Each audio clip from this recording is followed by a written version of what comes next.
Hello, this is Mr. Galley from GCSE English Revision Pod with a quick message for you. If you want even more English Revision Pod in your ears, you can now subscribe to our premium service, GCSE English Revision Pod Plus, where for the price of just over £2 a month, on top of all the amazing free episodes which will continue to be free and there for you to use, you can also get a selection of amazing bonus episodes on things like Macbeth, A Christmas Carol, Romeo and Juliet, and all your favourite topics covered in the depth and detail that you are used to. If you are interested in getting even more GCSE English Revision Pod, all you've got to do is click the link at the top of this episode description where you can subscribe to GCSE English Revision Pod Plus. Hello and welcome to GCSE English Revision Pods. Happy New Year. Welcome to 2020, to a new decade. To a lot of you, to your GCSE year, of course. So we are going to try and provide you with as many podcasts as we can to help with those upcoming exams. Today, we are focusing on a text that involves the duplicity and duality of man, the fact that within each of us lies two different sides to ourselves, a potion that unlocks them. We are, of course, talking about Charles Dickens' A Christmas Carol. No.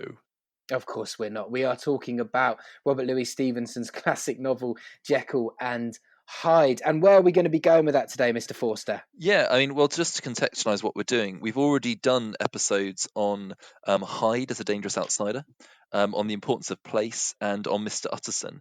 And I had a few of my old class, before I moved schools, were quite worried about some of the question on Lanyon, looking at some of the minor questions. So I thought it'd be really worth looking at Lanyon as a character question. Absolutely. And Lanyon is a great example because, as with any question in this novella, you don't end up just talking about Lanyon. You end up talking about Lanyon's relationship with Mr. Hyde and Dr. Jekyll. And I think that is a very, very important thing to keep in mind whenever you are approaching Jekyll and Hyde. You are almost always going to end up talking about either Dr. Jekyll or Mr. Hyde. And if you talk about Dr. Jekyll or Mr. Hyde, Mr. Forster, what must you do? Always talk about the fact that they are the same. They are the same, and talk about their alter ego as well. So let's get straight into it. Yeah, so the extract's taken from chapter 9, where Hyde visits Lanyon. So actually, just to be clear, dear listener, this is obviously the epistolary section of the novel. What does epistolary mean, Mr. Galley? This is when we are basically finding out what happened, right? We are reading the letters which have been left to us by dead characters in the play and learning... It's not a play, it's a novella. And learning what all these mysteries that have been set up, all of this Victorian Gothic confusion has been leading to. Yeah, so this is an incredibly important moment because it's the moments before we find out the truth about Jekyll and Hyde and the fact that they are the same. So the question is, the extract, if you haven't downloaded the handout yet, please go and download that from the bio of the episode. Absolutely, go there now. Click back on your podcast app. If you click underneath the play button, there will be a description of this episode, and in that description there is a link to a handout which will help you, will give you all the key vocabulary and give you the question we're working from and the analysis we're going to be talking about. So go, do that now. Welcome back. And welcome back. So the question is, how does Stevenson present the relationship between Dr. Jekyll or Hyde and Dr. Lanyon? Yeah, and that is quite a tricky question. Initially, you might see that and be a little bit panicked that that's the one that has come up. But actually, I think there is a huge amount to say about this. And particularly if you look at the extract, which Mr. Forster has kindly highlighted for you as well, you will see that this is the moment where Hyde is tempting Lanyon. He's almost saying, do you want to know? Do you, like Eve being tempted in the Garden of Eden with the apple from the tree of knowledge, do you want to know the answers to these terrible questions that have been plaguing you? And obviously Lanyon here kind of functions as the surrogate reader. He stands in for us because this is, whilst being a Gothic novel, it's also very much a mystery novel. And we want to know, right? We want to know the answers to these questions. Who is Mr. Hyde? So if we look at our thesis statement, In Stevenson's 1886 novella, Strange Case of Dr. Jekyll and Mr. Hyde, Lanyon is characterized as a foil to the eponymous doctor, representing a more ethical and moral approach to science. Their relationship, therefore, ultimately comes to allegorically represent wider fin de siècle debates about the place and role of science in a world where religion was losing significance. Right, I think you need to unpick that last bit a little bit. What's a fin de cycle? So fin de siècle is literally a fancy way of saying end of the century. And Hmm. famously, it refers to the end of the 19th century. And the reason I mention that is because it's also a period in literature, which where the kind of the end of the Gothic period. So it's it's a yeah. There were lots of debates in this Van der Siècle period, coming from Charles Darwin's writing about, on the origin of species in the Hmm. mid 19th century, coming from the Age of Enlightenment, which is the time of scientific advancement through the 18th and 19th centuries. And so we're exploring, therefore, in this essay, how Lanyon and Jekyll represent two different approaches to science that are kind of filling the vacuum left by religion. Right, so Lanyon is presented as a character who, while he is a man of science, he also respects the limits of science, right? He's seen as perhaps a more traditional character, one who acknowledges the power of silence, but also is a little bit scared of science, right? Is a little bit wary of taking it too far. Whereas Jekyll is seen as someone who is so intoxicated and excited by the power of science that he sees Lanyon as weak, and he sees that the logical thing to do is to take science as far as you can possibly take it. Yeah. Yeah, the great AO3 comparison would be with the earlier novel by Mary Shelley, Frankenstein, with Dr. Frankenstein. Is that these kind of represent people who push the limits of human understanding and push the limits of human morality. So the idea Mm. of Lanyon as a foil to Jekyll is going to be at the heart of our essay, because a foil is, of course, two characters who are deliberately juxtaposed, representing different sides, perhaps, to a debate. To So reflect like a piece of foil to reflect the opposite of the yeah, other character, yeah, like Mercutio and Romeo, as we've talked about in yeah. earlier Yeah. podcasts. So in paragraph 1, I think we always start off by looking at the extract. In an extract question, it's a logical place to start your essay. And generally, in a 45-minute essay, you've probably got about enough time for maybe 3, possibly 4 paragraphs, plus an Yeah, introduction and conclusion. So it makes sense to start by looking at the extract. So our first thesis statement is, in the extract taken from the penultimate chapter, Lanyon is presented as a foil to Jekyll, with Stevenson presenting Hyde as a satanic figure, trying to tempt him to evil with the promise of a seemingly supernatural knowledge. fantastic. Right, so Lanyon is this character who's faced with a decision, and Hyde is enjoying this moment, isn't he? He's enjoying the power that he has because he knows that the knowledge that he has will destroy Lanyon, but he also knows that Lanyon is not going to be able to turn down this opportunity. Yeah. Yeah, and I think if we look at some of the metaphors here, because it's often the easiest things to analyze are metaphors. There's some quite Yeah. interesting ones that tell us quite a lot about this relationship. So the first one is the figurative idea of actually Jekyll's knowledge being a new province that can Mm. transport Lanyon to a new world of ideas and science beyond his narrow and material views. So So there's quite sorry, I do apologize. So he's almost saying that this knowledge will transport him physically to a new, brave new world, a new place where he won't be limited by his own small mindedness. yeah, it's drawing upon metaphors of exploration, of making him an explorer, not simply a scientist, but an explorer, finding new places beyond the imagination of other scientists. Yes. And the idea of Lanyon as being narrow and material is a deliberate juxtaposition between the two. Narrow suggesting that he's close-minded, limited, unable to see the bigger picture. The idea of his views being material, being fundamentally grounded in the physical world, whilst implying that Jekyll has moved beyond this. His science is therefore more advanced. It's taken him to places that other Fantasy scientists couldn't dream of. Right, exactly. He's almost drunk on the power, even though, ironically, it's his knowledge. Jekyll's knowledge has led to his own destruction, as in that Mr. Hyde will eventually consume and destroy him. He's still reveling, or Hyde particularly, is delighting and reveling in this new knowledge and this new frontier that he's driven forwards. And I think what's so interesting also here is that in a novel where religion is surprisingly absent, the imagery is saturated with religious connotations. So Right. he talks about how Lanyon, on seeing him transform from Hyde into Jekyll, will be, your sight shall be blasted by a prodigy to stagger the unbelief of Satan. Hmm. The suggestion here is that that actually he's inverting this relationship between belief and God by implying that he is like a god, because in this comparison he is not Satan. Actually, in this comparison, Lanyon is Satan and he is God. And Mm. actually, the violent verb blasted implies that this knowledge is going to harm him. That Jekyll is somehow omnipotent, like God. He's all powerful. He like God thrusts Satan out of heaven, for not believing in him, is going to thrust Lanyon out of this new scientific heaven that he's created. His power, his knowledge is making him into a divine figure, is what he seemed to be arguing here. Yeah, that science has taken him beyond and made him something even greater than the divine, perhaps. And then you've got this point about the irony, which is that actually Jekyll is talking about where there's an irony is that he's actually representing the story of the Garden of Eden.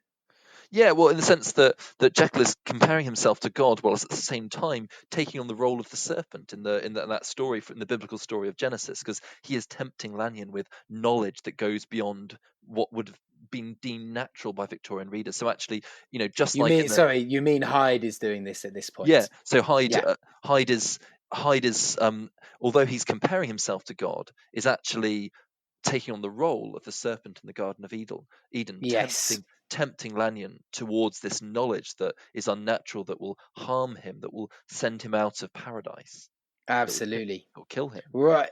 Fantastic. So, paragraph 2, having argued in paragraph 1 that Lanyon is the more measured, the more good side of Jekyll, and of course, in this particular instance, the Hyde part of Jekyll, and is tempted by him, we would then move on to talking about that there was this friendship between Jekyll and Lanyon, that before all of this stuff with Hyde happened, the two men were indeed friends. Yeah, I think it's a really important point because the topic sentence I said, however, it's important to note that early on in the novel, Stevenson makes Jekyll and Lanyon friends, suggesting that they are not that different beyond a minor scientific disagreement.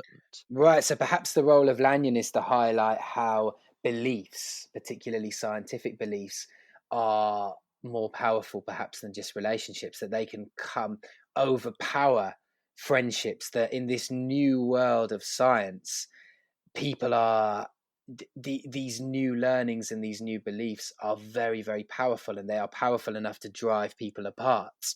But also the idea that actually, even before he transformed into Hyde, Jekyll was the same man. Because a crucial part of this novel is actually that Hyde is a part of Jekyll.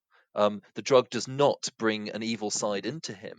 It simply reveals to the world that part of Jekyll's psyche that he'd repressed, that he'd hidden from society. It lets people see that evil in this physical manifestation of his evil. So actually, I think their friendship's so important here because it shows it kind of undermines this theory of physiognomy. That is the belief that evil people, as Cesare Lombroso, the criminologist, argued at this time, you could see their evil in their face. This is undermining that. It's implying that Jekyll's evil side, his ambitious nature, his kind of hidden foul desires were hidden behind a well-made, smooth-faced man, as is described Mm, in chapter 3, a man who has every mark of capacity and kindness. The idea yeah. that actually there's a sense that actually Lanyon was totally unconscious of that he didn't know this man, and it's only on seeing Hyde that he realizes who his friend really was all along, and that I think is the shock that kills him. And this mirrors Victorian fear, of course, doesn't it? This mirrors Victorian fear that there could be evil hidden behind the nice veneer of polite, educated, upper class society, particularly, of course, brought to light later by the sort of Jack the Ripper, and this Yeah. idea that he could have been a member of the aristocracy, he could have been an educated man who was committing these terrible deeds. Jekyll and Hyde as a novella almost preempts that fear, right? Yeah, and there's this horrible in chapter 2. There's this ironic kind of simile that compares them to the Greek philosophers Damon and Pythias, whose friendship was so strong that actually Damon put up his life for Pythias as bail. So the irony is, of course, that Lanyon does die because of Jekyll, but not out of sacrifice, but out of shock and disgust. So it's showing again the power of kind of realizing the truth, the danger of realizing actually, who someone really is. It can actually kill. I think the Yeah. perfect metaphor that encapsulates the difference between them is actually in the final chapter, chapter 10, when we learn that unlike Lanyon, who is as he seems, Hyde sees Jekyll as nothing more than a cavern in which he conceals himself from his pursuit. The idea, therefore, that this theory, it subverts this theory of physiognomy, as I said, that actually he seems no different from his peers. He seems to Lanyon someone who is kind, who's well made, who's part of respected society, and yet actually, like Robert Knox, like Declan Brodie, like Jack the Ripper himself, who's thought to have been a surgeon, actually criminality can be hidden. That actually we don't necessarily know who is really that evil. Right, so first paragraph, we're talking about Lanyon being presented as the opposite of Jekyll, who is tempted by Jekyll's alter ego Hyde and ultimately destroyed.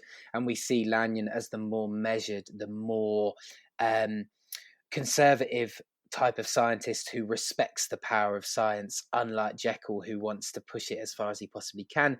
Then in paragraph 2, we explore the idea that their friendship was interesting, that actually the fact that they could have been friends shows us how the evil in us is actually often very well hidden, even from the people who know us very, very well. And ultimately, we see the difference between the two of them is that Lanyon is more as Lanyon presented himself, whereas Hyde is this monstrous part of Jekyll that comes out and doesn't even care for that version of Jekyll. This leads us then into paragraph 3, right? Yeah, so looking actually, I think perhaps the ultimate difference is their reactions towards Hyde. So Stevenson makes the difference between Jekyll and Lanyon most clear in their reactions towards Hyde. Whilst Jekyll is seduced by the bestial world that Hyde opens up for him, Lanyon is so shocked that he dies. So in Hmm. chapter 9, Lanyon says that seeing Hyde, his soul sickened, his life was shaken to the roots. Interesting metaphors there. The idea of this being a sickness, a pathogen, a disease that's fatally Yeah. infected him, shaken to his roots. The idea that And the very basis of his existence has been destroyed. if you think about a tree being held upright by its roots, your roots also being having connotations of where you come from, the thing that gives you identity. For these to be shaken, as you say, it is suggesting that the very thing that would hold you to your identity and your convictions is somehow being torn apart. And dear listener, a really important thing to note here is that actually, when analysing metaphors, it's really important you don't just say what the effect is. You say, how does it work? You say, So why does many he marks compare it? available when Yeah. students do that, and Why students does he so talk often about it? forget to do it. Yeah. Yeah. So, by contrast, when Jekyll transforms into Hyde in chapter 10, he says that his sensations were indescribably new, incredibly sweet. He felt younger, lighter, happier in body. So, disturbingly, this unnatural metamorphosis actually is something that's desirable, that criminality itself seems to imply here is seductive. And this ties in with later Freudian theories about the id, the ego, and the superego, implying that kind of actually your most basic and primitive desires, which Freud called the id, are actually highly seductive. There's something that you want, Mm. which is a terrifying idea.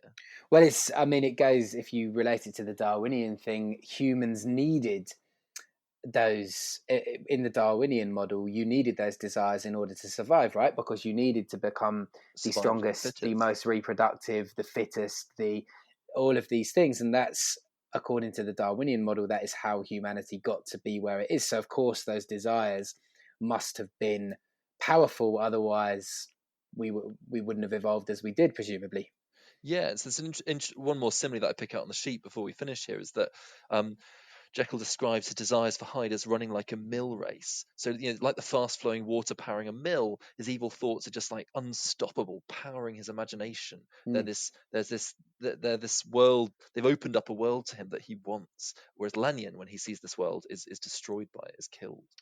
Yeah, and therefore you see the dangers of giving in to those desires, or perhaps the danger, another way of reading it, is to suppress those desires completely, because part of what made Hyde so powerful is because Jekyll had lived a life where he didn't have recourse to let his desires out in any way, right? He couldn't, he by putting up the constant image of respectability, these desires grew stronger in him. So perhaps what we're seeing is, in a character like Jekyll, the the explosive nature of trying to suppress all of your human desires, right? Whereas someone like Lanyon is able to do this and live a happy and contented life, someone like Jekyll is not.